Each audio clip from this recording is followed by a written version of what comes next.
Well, hello everyone. You have made it to the last chapter. Well done.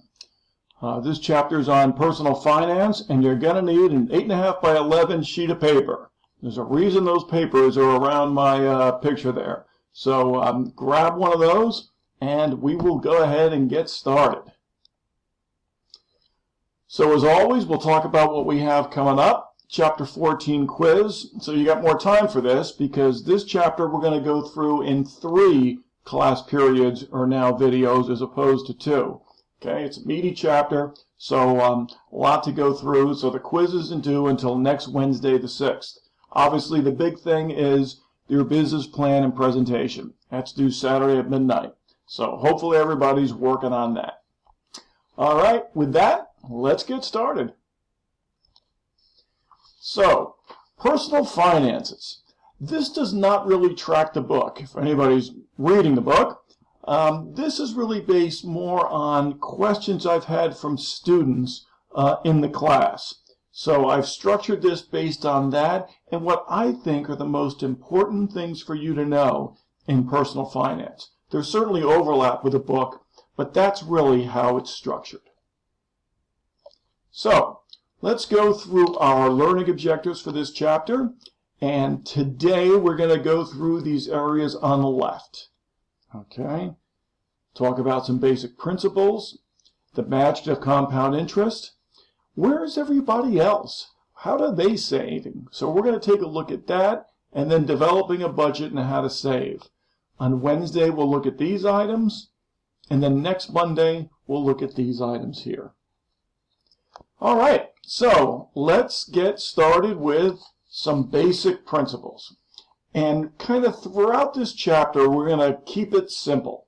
Okay, we're really going to try to follow that, that motto. Because if it's simple and easy to follow, there's a much more likely chance that you'll do this. And this can be a very important chapter for you. It can show you how to build wealth, really for the rest of your lives.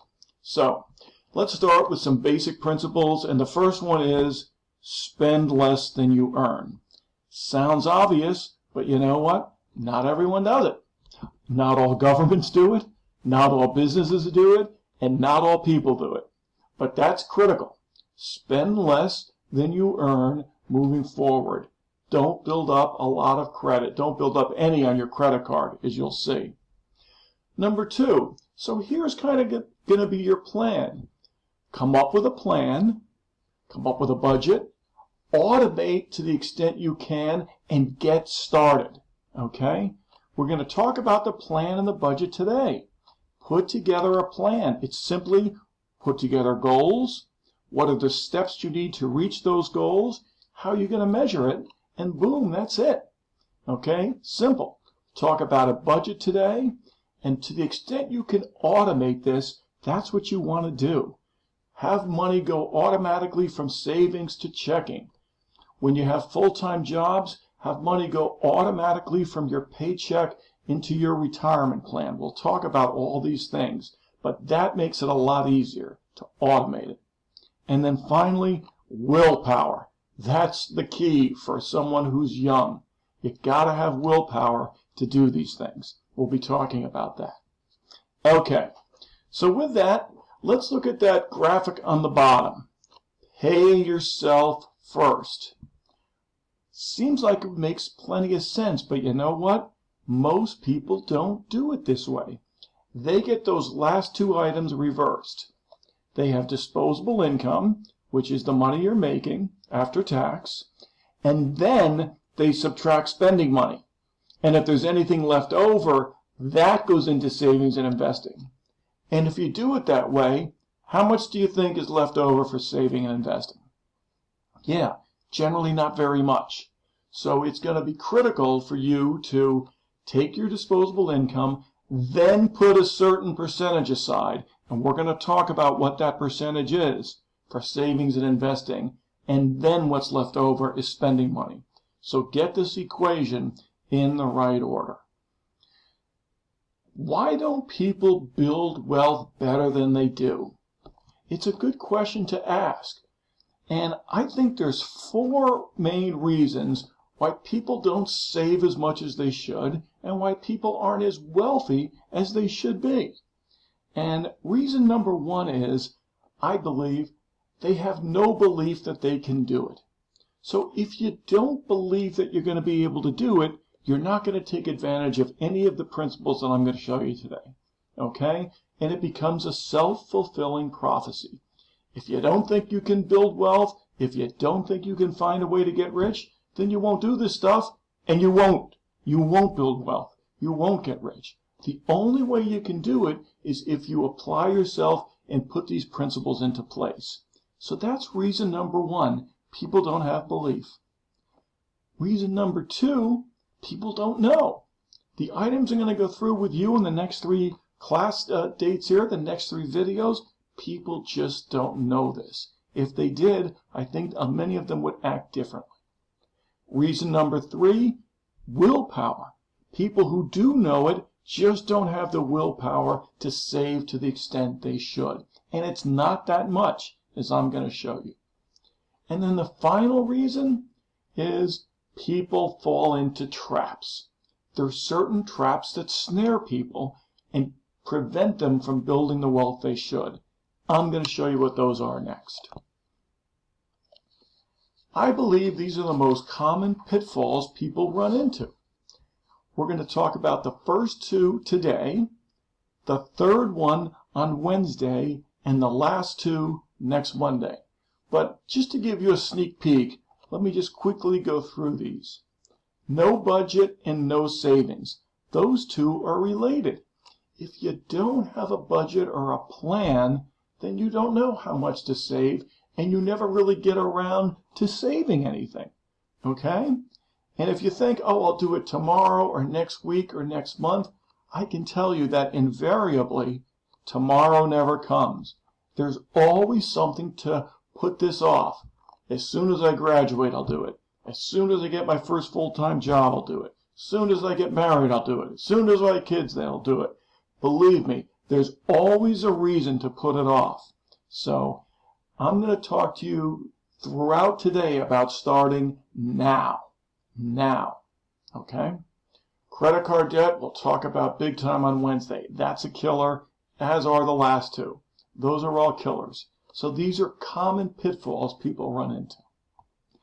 All right, with that, it's time to get that piece of paper out. You got a piece of paper, 8.5 by 11? All right, I'm going to ask you a question. This is going to illustrate the time value of money. Okay? That's a concept you have to know as we go forward here. Have you heard that phrase, the time value of money? Do you know what it means? It simply means that money that you have now is worth more than the same amount of money in the future. $1 that you invest today is worth more than $1 you invest next month, next year, 5 years, 10 years away. Why? Because once you invest it, that money grows. And the longer it has to grow, the more that it's worth. That's the time value of money. And I'll show you today, it's critical for you to start saving that money now. It makes a big difference. Okay, so with that description of the time value of money, now I'm going to show you, as opposed to just tell you, how that works. Take the piece of paper. How many times do you think you can fold that piece of paper in half? Go ahead and do it. Fold that piece of paper in half as many times as you can.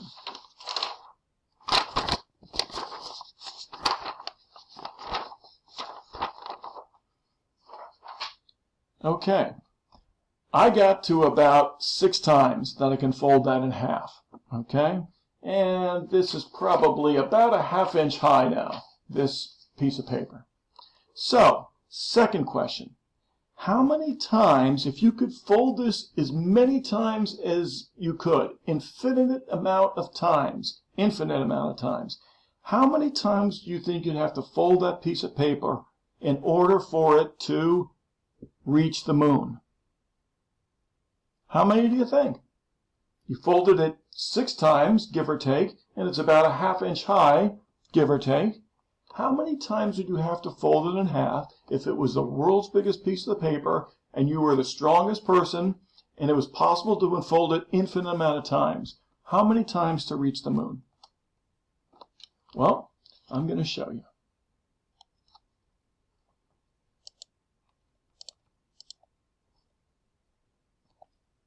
The answer is 42 times. That's it. 42 times it would reach the moon. So, take a look at this. People scoff at that, right? Because you probably thought billions, trillions of times to do it. 42 times. That's it. You don't believe it? Here's the math. Okay? It's going to come out to 439,000 kilometers, as I'll show you. And the moon is on average about 384,000 kilometers away. Here's the math. Okay? Starts at a tenth of a millimeter, I guess, and it just doubles, right? Every time you fold it in half, it doubles. And at 42, you are at 439,000 kilometers. That's a graph of what it looks like. And that shape of that graph, you are going to see over and over and over again in today's lesson, because that's how you're going to build wealth. That's how you're going to get rich. The shape of that graph there. Okay? 42 times, and a piece of paper will reach the moon. All right. So, let's talk about that a little bit more. The reason you probably think, I can't believe that would be the case, is most people's brains work in a linear fashion. On that graphic on the bottom left there, you see where it says simple interest? That's how most people's brains are trained to think, that things are going to grow in a linear fashion. When you save, things grow in a compound fashion, compound interest as opposed to simple interest. And the difference is, in a linear fashion, it's simply interest on the principal. It's like adding one sheet of paper at a time. One sheet, one sheet, one sheet. But exponential growth, compound interest, is principal and interest.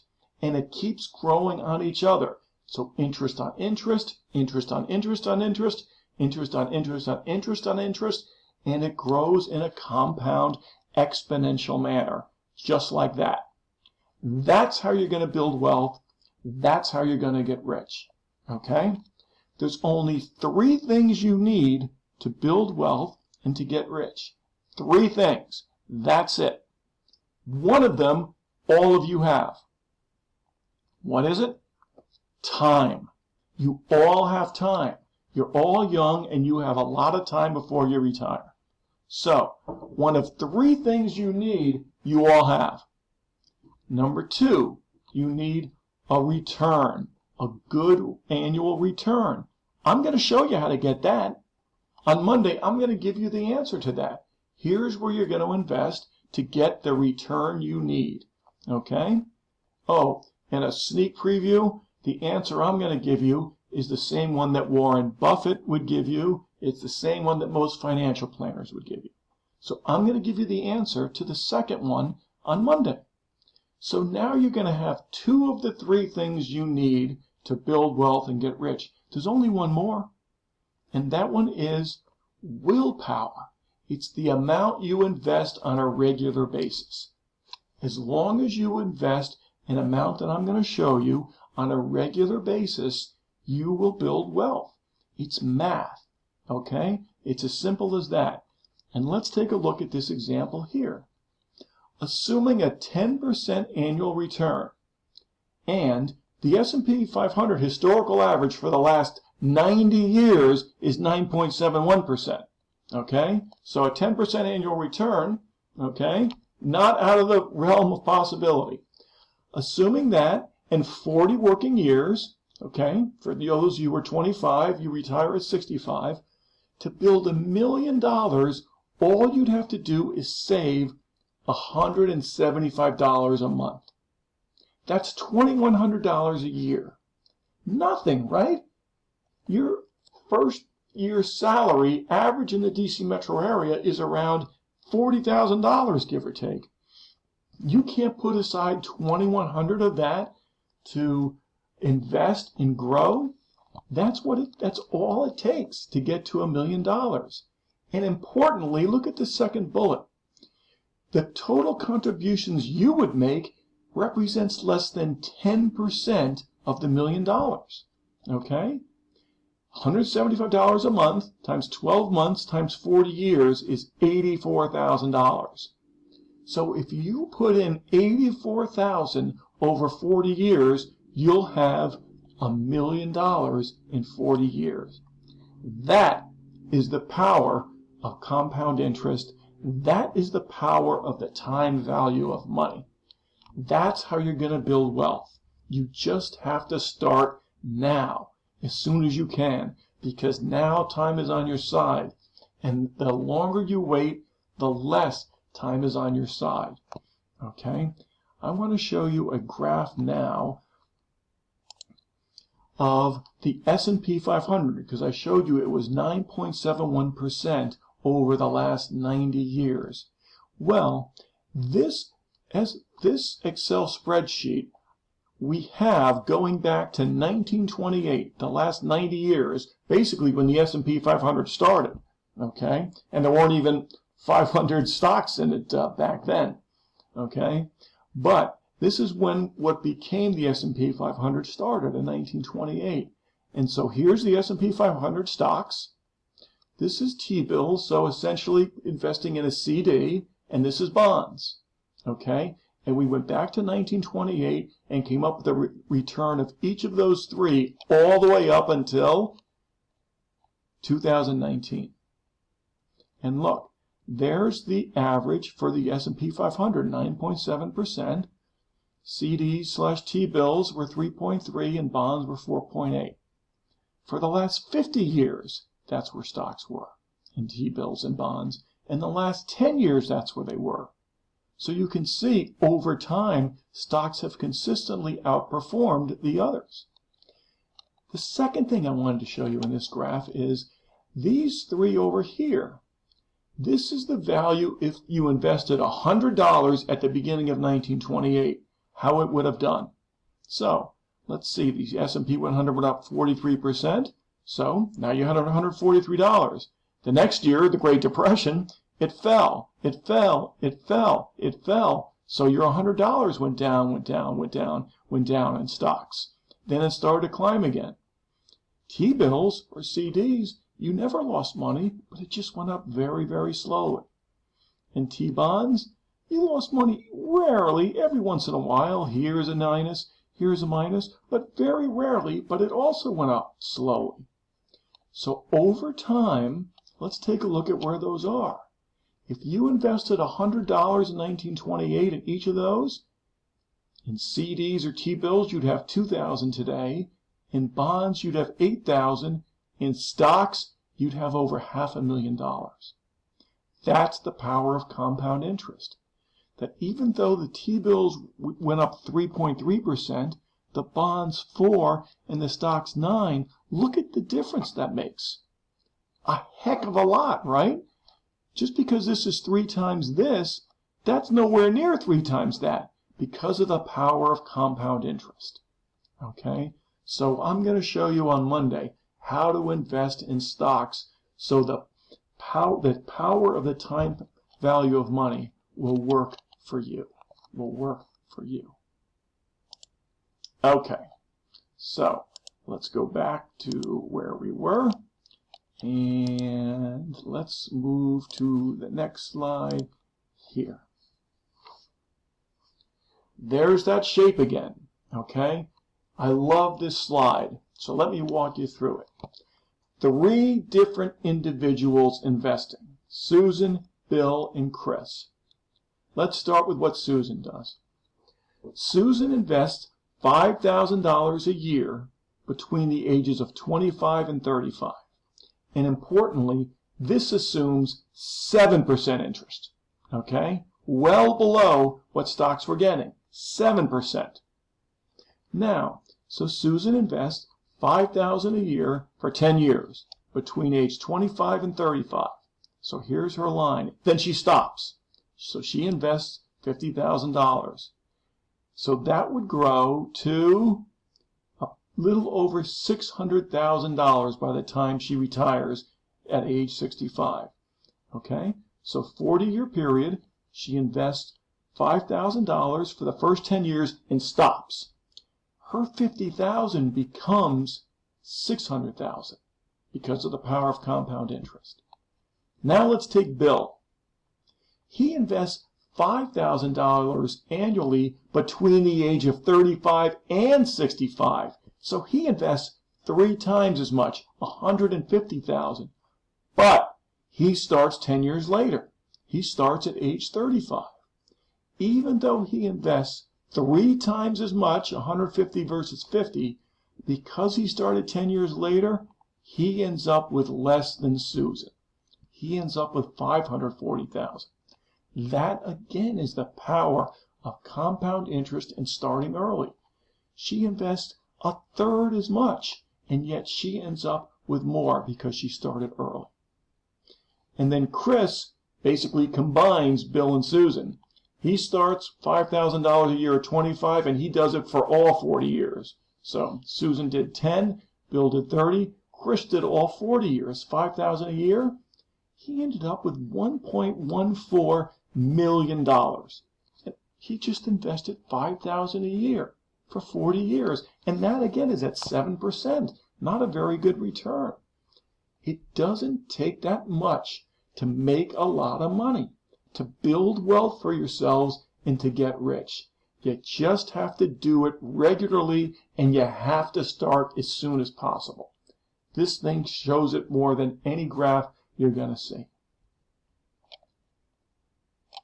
One more graph that looks like this to really hammer this home. How do you become a millionaire? And I know what you're thinking. I'll never get there. I won't make it. It simply isn't true. It just isn't. This is a 6% return rate. 6. Lousy return over time if you're only getting 6. But if you were to start at age 20, all you'd have to put in is $360 a month, about $4,300 a year, and you'd be a millionaire at a lousy 6% return rate. A bad rate, but that's all it would take. That's all it would take, about $4,300 a year. And you can see the later you start, that's how much more you'd have to put in a month. A lot more. So the earlier you start, really, the less you have to do. Okay?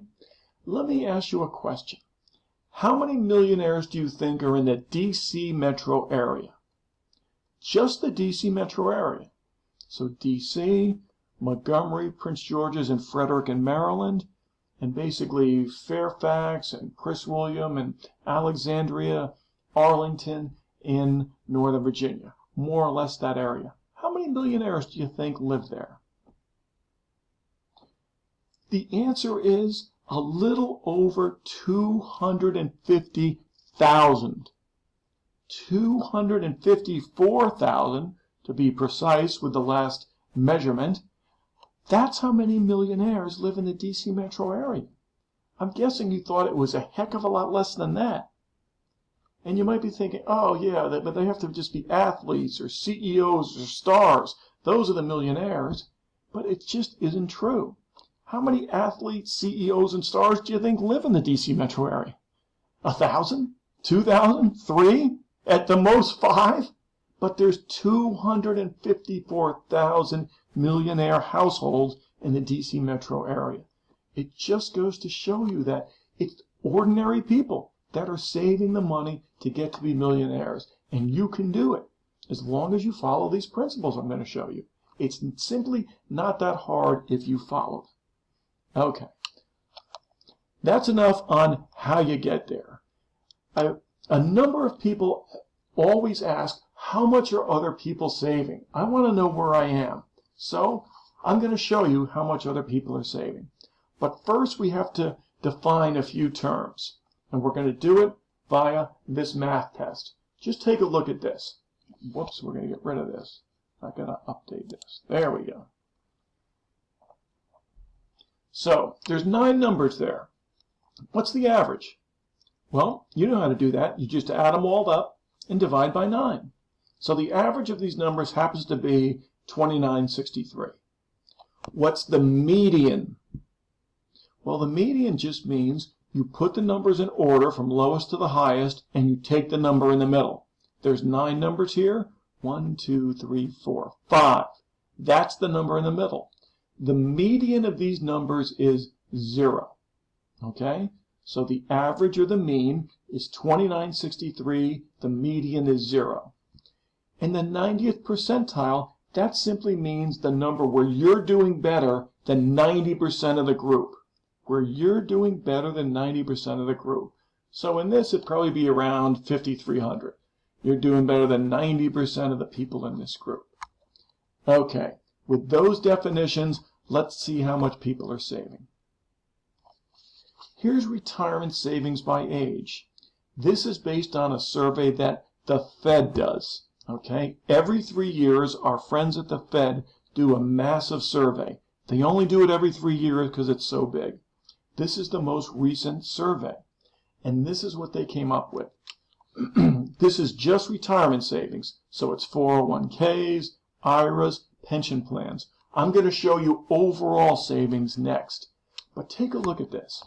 For people generally your age, that's the average retirement savings. That's the median. That's the median for 25 to 29. None. 0. Right? And obviously the 90th percentile. So I'm showing this in green because that's where most of you are. And this is the high point here at 60-64. Then it starts going down because people are now spending it. Look at the median for older people in retirement savings. Nothing. Right? But the average is so much higher because the people at the top have a ton of money because they're doing these things I'm going to show you over the next 3 class periods. They have a ton, and they push the average way up high. That's why the average is so much higher than the median. So retirement savings. Now, let's take a look at all savings. All savings. Look at that. Again, your age group. The average savings, $13,500. The median, only $1,000. Only $1,000. And again, it's because the people at the top have saved so much more than the median, the people in the middle. I mean, look at these median numbers. The highest is $40,000, right? I just showed you how you can get to $1 million by by putting aside a couple of $1,000 starting when you're young. Over here, the 90th percentile, if you have $1 million by the time you're 60, and I just showed you how to do that, you're going to have more than 90% of the people in the United States. You'll have more than 90% of them. And we're showing you how to do it. Okay? So the bottom line is most people are not saving anywhere near as much as they should be. Near as much as they should be. And I'm going to show you a short video here that's by the Fed that talks a little bit more about these numbers. And I think you'll find it really eye-opening.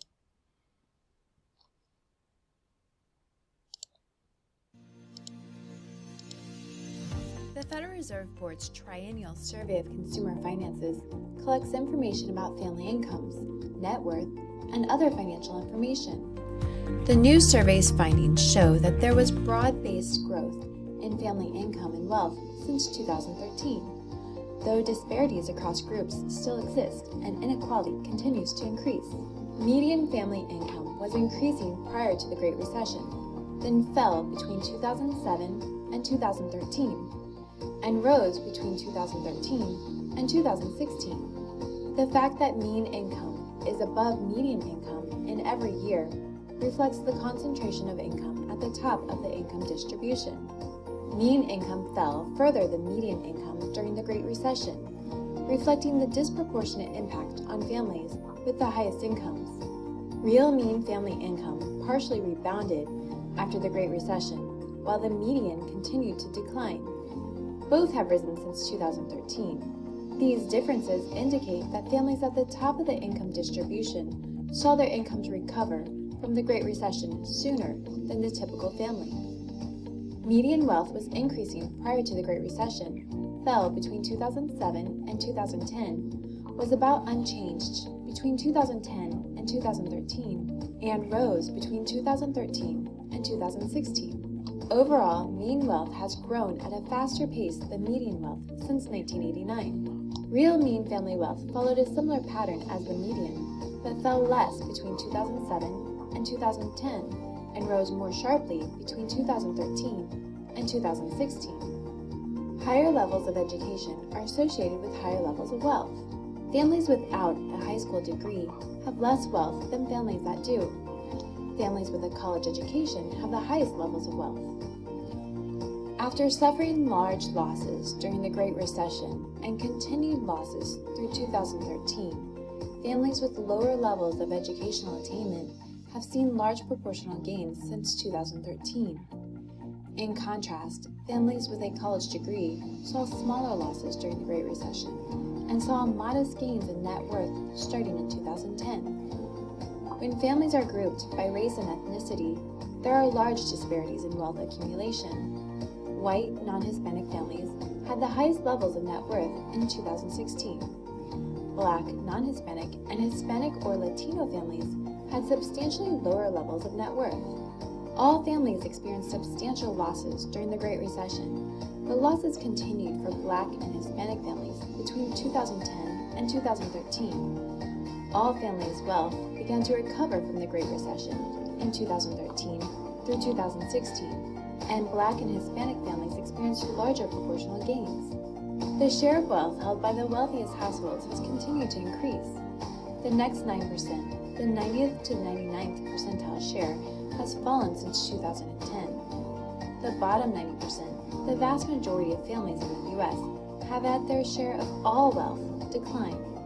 To view the entire survey report, visit www.federalreserve.gov/econres/scfindex.htm.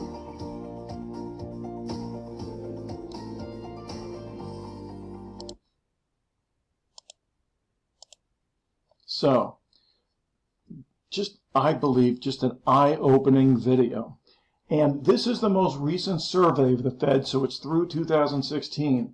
The latest one they're working on now is through 2019, but it's not going to be out until the end of this year, unfortunately. So we'll have more updated numbers then, but it's going to follow pretty much the same pattern. And again, it just showed the huge difference between the average and the median, because there's a relatively small amount of people that are saving a fortune, and they're really kicking up the average. And I showed you how to do it. We went through it, those first few slides. You can get there. It is absolutely doable. That video also showed the importance of college education, which obviously you're all doing. The rich get richer because they're doing the things I've showed you and I'm going to be showing. Okay. So, how much should you save? Well, Fidelity and T. Rowe Price are two very well-known financial advisors and brokers. Here's what they say. Okay, Fidelity's in blue and T. Rowe Price is in green. So, here's how much of your annual salary you should be saving. So let me walk through this for you. So Fidelity says by the time you're 30, you should be saving whatever your annual salary is. So if you're making, let's say, $60,000 by the time you're 30, that's how much you should have saved up. Fidelity says by the time you're 35, you should have twice your salary saved up.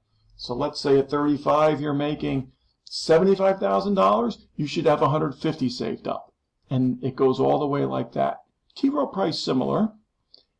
They have the exact same between 45 and 50. They both say by the time you're 45, you should have 4 times your annual salary saved up. So let's say you're making $100,000 at 45, you should have $400,000 put away. 6 times at 50, okay? And then 10 times, according to T. Rowe Price, at 60, and according to Fidelity at 67. So, they say it's very, very similar, but I wanted to show you both just to show you the range of about how much you should have saved at different portions of your lives. That's what they recommend, is being right within that there. and it's absolutely doable. Okay, these are general guidelines that are absolutely doable. That's how much you should have saved by the time you're these ages. All right, so with that, how do we do that? How do we do it? Well, the first step is to create a budget. And I'm assuming some of you already have a budget. And these can be simple. They don't have to be anything complex. It can just be as simple as an Excel spreadsheet with how much money you're taking in on the top, where you're spending the money on the bottom, and then what's left over right below that. It can be very simple, but it helps you realize where your money goes. So I absolutely recommend developing a monthly budget. Okay? 3 choices for the money you have. You can either save it, invest it, or spend it. Here's the difference. Saving is putting money away you may need in the short term. You might have heard the term, my emergency fund. I need an emergency fund. That's effectively your savings. And for most people, they say, you know what, I want to have between 3 and 6 months worth of savings available to me. So if I lose my job or coronavirus, comes up and I need the money for my rent, my mortgage, loans, insurance, food, utilities, I want to have 3 to 6 months at least in savings. Now, it depends on your situation. It should be closer to 3, should it be closer to 6, should it be more than 6? It's going to be a different answer for all of you. Again, it depends on your family, how many expenses, and various other items. But that's a general guideline, is have 3 to 6 months in savings. That's your emergency fund. Investing is building wealth for the future. We'll talk about that on Monday, how you do that. And then spending. Spending, you're going to spend on both things that you absolutely need to have and things you want to have. So let's break down how spending should be broken up between things you need and things you want to have. Well, first, let's separate our wants from our needs, okay? Here are needs, things you have to have. You have to pay your rent, utilities, loans, food, clothing, health care, right? You need a cell phone, transportation to get where you're going. All those things are needs. So you have to put those aside and identify what they are. You have to spend money on that. Wants are just that. Entertainment, eating out, hobbies, designer brands, things you'd like to have, but don't absolutely need to have. And I am not saying here, don't spend on wants. That's not what we're saying. All we're saying is you need to be able to identify what those are. And this 48-hour rule for wants, all that simply is if you want something, say, you know what, I'm going to wait 48 hours. If I still want it in 48 hours, okay, now maybe I'll get it. But in a lot of cases, if you wait 48 hours, you may not want it as much 48 hours later. So, just something to think about. And then pay yourself first. This last bullet simply means money to savings and investments before your wants. Put that money away into savings. Pay yourself first before your wants. How much? That's always the big question. So how much go to these things? Well, I'm going to show you here. And this is the last slide of the day. Okay, we're breaking this chapter into 3s. I want to keep them relatively tight, relatively brief. But take a look at the 50-30-20 rule. It's a general rule of thumb that says about 50% of your disposable income, so that's how much you have after taxes in your paycheck, 50% of that should go to needs. Okay? 20% to savings, 30% to wants. So 50-30-20 rule, 50% needs, 30% wants, 20% savings. There you go. You want a number? There's a number. It's a pretty good rule of thumb, okay, for how you should be allocating your money. Pay yourself first. Put that 20% aside for your savings, okay? And then you still have 30% for your wants. Spend all spend all that 30% on your wants however you like. But that's going to help you live within your means and to spend less than you earn. Willpower. Okay? That's going to bring us to our last bullet here. If you have a good plan, which is, hey, I want to build wealth, and you have willpower, you put that savings away every month, put it into savings, that's going to lead to success. Develop your budget, separate your wants from your needs, pay yourself first, 20% to savings, get your savings up to 3 to 6 months, okay, depending on your situation. Do that first. That's your foundation. Once you have 3 to 6 months in savings, then you need to start building those investments. That's the time we talked about, so you can build wealth and get rich. And the sooner you can start that, the better. If you've got extra capital now, extra money now, that you can put aside and start an account, absolutely do that. And we're going to talk Monday to show you exactly how you start an investment account and where you should put that money. The last thing I want to show you today, this is really a neat little tool from our friends at the SEC. And it allows you to kind of play around with, all right, if I put this much aside, how much will I have? Okay, and you know these slides are online, so you can access this. So it's a compound interest calculator. So let's put a few numbers in here that might be something you could do. Initial investment. All right, let's say you put in $1,000 today. Okay, that's not that much. Monthly contribution. All right, let's say $250. That's not that much. That's $3,000 a year, right? Not that much. And length of time in years. So let's say you guys are 20 and you're going to retire at 65. That's 45 years. Okay? And then interest rate. Well, we showed it was 9.71%. So let's just put in 9.5% interest rate. Okay? And we're going to show interest rates 2 ahead and above. Let's see how that works. All right, look at that.